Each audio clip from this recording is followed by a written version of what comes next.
एक घने जंगल में बड़े बड़े पेड़ों के नीचे एक छोटी सी मगर खुशहाल अंत कॉलोनी रहती थी।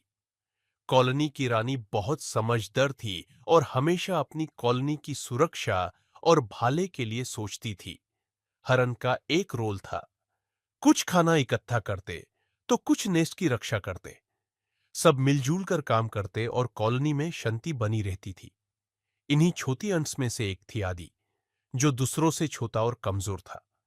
लेकिन जो शक्ति और साइज में कमी थी, उससे ज्यादा उसके दिल में हिम्मत थी। आदि को अक्सर लोग अंडर एस्टिमेट करते थे, लेकिन वो हमेशा अपनी कॉलोनी की मदद करने के लिए तैयार रहता था।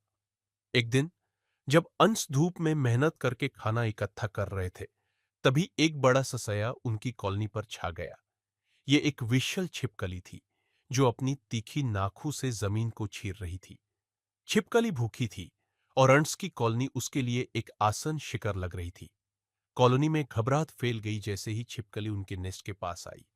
वर्कर एंट्स ने पट्टियों और लकड़ी से एंट्रेंस ब्लॉक करने की कोशिश की, लेकिन यह सब छिपकली को रोकने के लिए काफी नहीं था। आदि, जो ये सब देख रहा था, उसने सोचा कि कुछ करना होगा। बाकी एंट्स स्ट्रांग थे, लेकिन उनके पास कोई प्लान नहीं था। आदि, जो हमेशा तेजी से सोचता था, समझ गया कि अगर सब मिलकर काम करे, तो वो छिपकली को डिस्ट्रैक्ट कर सकते हैं। जल्दी से आदि रानी के पास गया और अपना आइडिया बताया। योर मैजेस्टी, हमें छिपकली को डिस्ट्रैक्ट करके कॉलोनी से दूर ले जाना होगा, उसने कहा।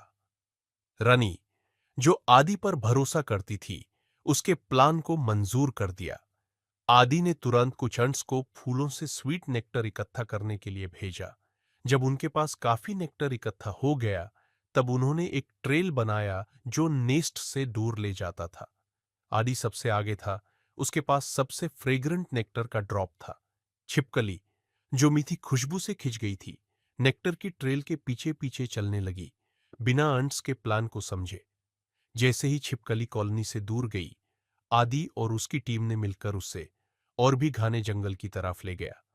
उन्होंने छिपकली को कांतों के घने झुंड तक ले जाया, जहां छिपकली फंस गई और आगे नहीं बढ़ पाई। जब छिपकली ने देखा कि वो फंस गई है, तो उसने हार मान ली और वापस जंगल में चले गई, अंट्स को अकेला छोड़ते हुए। सब अंट्स ने आदि के लिए चीयर किया, जो उनका बहादुर और चालाक हीरो बन गया था।